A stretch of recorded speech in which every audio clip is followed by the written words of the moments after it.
अयोध्या की मिल्कीपुर सीट पर उपचुनाव संपन्न हो चुका है। प्रत्याशियों की किस्मत ईवीएम में कैद हो चुकी है और जनता ने दिल खोलकर मतदान किया है। कहा जा रहा है कि मिल्कीपुर की जनता ने इस बार कमाल कर दिया है। जनता के कमाल से समाजवादी पार्टी और भाजपा दोनों टेंशन में है। अब बुरा गणित ये लगाया जा रहा है कि किस समाज ने कितना वोट किसको दिया है, भाजपा ने समाजवादी पार्टी का कितना वोट काट पाई है, कांग्रेस का कितना साथ कांग्रेस सपा समाजवादी पार्टी को मिला है, या भाजपा को संजय निषाद, ओम प्रकाश राजभर कितना वोट ट्रांसफर करा पाए हैं, या जो तमाम सारे मंत्री जातवार लगाए गए थे वो कितना काम कर पाए हैं और उनका असर कितना दिखाई दिया है।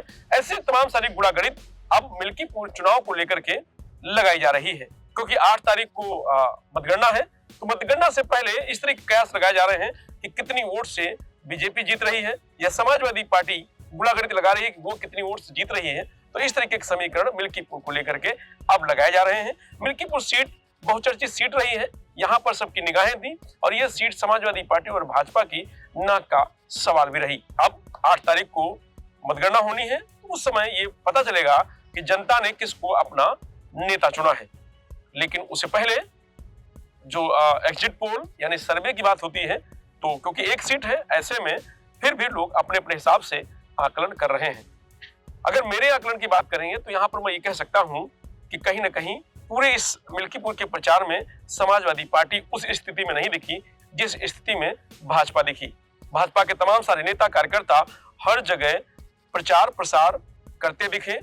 काफिले, जो गाड़ियों के काफिले थे वो दिखे, अलग अलग सड़कों पे अलग अलग मंत्री, अलग अलग नेता नजर आए। लेकिन समाजवादी पार्टी के इस तरीके से कोई नेता बहुत ज्यादा कुछ नजर नहीं आया, सिवाय अखिलेश यादव और डिंपल यादव ने जो रैली करी। उसके अलावा बड़े कार्यक्रम की बात करें, छोटे में नेता दिखे, लेकिन जिस तरीके से जिस तेवर के साथ भारतीय जनता पार्टी ने मिल्कीपुर में प्रचार किया वो तेवर समाजवादी पार्टी का नजर नहीं आया। वोटिंग के दिन की अगर बात करें तो वोटिंग के दिन भी सरकार के कई सारे मंत्री और कई सारे नेता अयोध्या में मौजूद थे और अलग अलग बूथ पर और मतदान केंद्र पर जाकर के मतदाता कैसे निकले, उनको बूथ तक कैसे लाया जाए और वोट उनसे डलवाई जाए, इस तरह के प्रयास करते हुए नजर आए। लेकिन समाजवादी पार्टी की तरफ से अवधेश प्रसाद जो अयोध्या के सांसद हैं और उनके बेटे अजीत प्रसाद के अलावा वहां कोई नजर नहीं आया। तो ये कह सकते हैं कि भारतीय जनता पार्टी ने मिल्कीपुर में मजबूती के साथ प्रचार प्रसार किया है और उसके नेता और उसके कार्यकर्ता मतदाताओं को घर से निकालकर और मतदेय केंद्र तक पहुंचाने का काम किया है, यानी वोट डलवाने का काम किया है।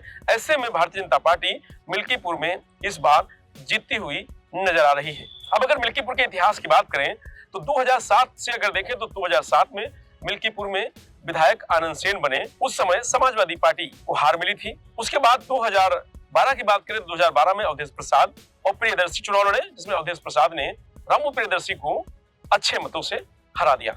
उसके बाद 2017 में चुनाव हुआ तो 2017 के चुनाव में अवधेश प्रसाद और बाबा गोरखनाथ भारतीय जनता पार्टी के मैदान में थे। यहाँ पर बाबा गोरखनाथ ने अवधेश प्रसाद को हरा दिया। उसके बाद 2022 के चुनाव में फिर पलटी मारी और अवधेश प्रसाद ने वहां से जीत दर्ज की और बाबा गोरखनाथ वहां से 7000 वोट से हार गए। उसके बाद 2024 आया। 2024 में समाजवादी पार्टी से अवधेश प्रसाद लोकसभा सांसद चुने गए, जिसके बाद वो सीट खाली हुई और अब उस सीट पर अवधेश प्रसाद के बेटे अजीत प्रसाद और भारतीय जनता पार्टी से चंद्रभान पासवान मैदान में थे। प्रत्याशी तो 10 थे, लेकिन चर्चा सिर्फ 2 की थी और 2 ही पार्टियों में कड़ा मुकाबला था। और मुकाबला इतना कड़ा था कि कोई आकलन नहीं कर पा रहा था कि कौन आगे है और कौन पीछे है, या कौन 49 नंबर पे है तो कौन 51 पे है। इस तरीके का भी आंकड़ा कोई नहीं कर पाया। लेकिन अभी भी कहा जा रहा है कि भारतीय जनता पार्टी और समाजवादी पार्टी का कड़ा मुकाबला है। मुकाबला इतना नजदीक है कि इस बार का जो मार्जिन होगा वो बहुत कम होगा हार जीत का। ये तो 18 तारीख को पता चलेगा कि कौन जीत रहा है कौन हार रहा है। लेकिन गुणा गणित अभी से लगनी तय हो गई है, शुरू हो गया है कि भारतीय जनता पार्टी ने जो रूठे लोग थे उनको कितना मना पाए और उनका कितना फायदा ले पाई।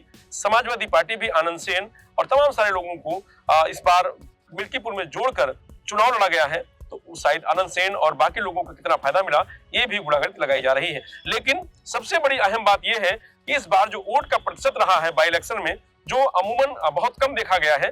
अगर मतदान का ग्राफ की बात करें तो पिछले 18 सालों में मिल्कीपुर का 15% मतदान का जो प्रतिशत है उसका ग्राफ बढ़ा है। तो इस बार जो मतदान का परसेंटेज है 65 का आंकड़ा जो पार किया है, उससे कहा जा रहा है कि मिल्कीपुर की जनता ने बड़े उत्साह बड़े रुचि के साथ मतदान किया है और उस का जो असर है या उसका जो ये कह सकते हैं कि फायदा है वो भारतीय जनता पार्टी को मिलता साफ साफ मिल्कीपुर में दिखाई दे रहा है। वो बात अलग है कि समाजवादी पार्टी की तरफ से लगातार ये आरोप लगाए जा रहे हैं कि मिल्कीपुर में भारतीय जनता पार्टी ने सरकार की मशीनरी का दुरुपयोग किया है, लोकतंत्र का मजाक उड़ाया है और आचार संहिता का खुलकर उल्लंघन किया है।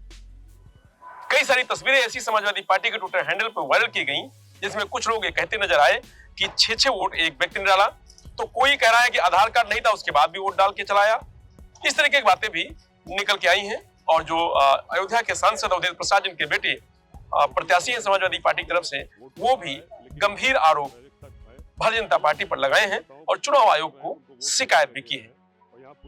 अब देखना यह होगा कि इन तमाम आरोपों के बीच जो चुनाव संपन्न हुआ है और तमाम सारी तैयारियों के साथ जिस तरीके से सपा और भाजपा ने वहां चुनाव लड़ा है और दोनों अपनी अपनी जीत का दावा कर रही हैं, उसका परिणाम क्या होगा ये तो 8 तारीख को पता चलेगा।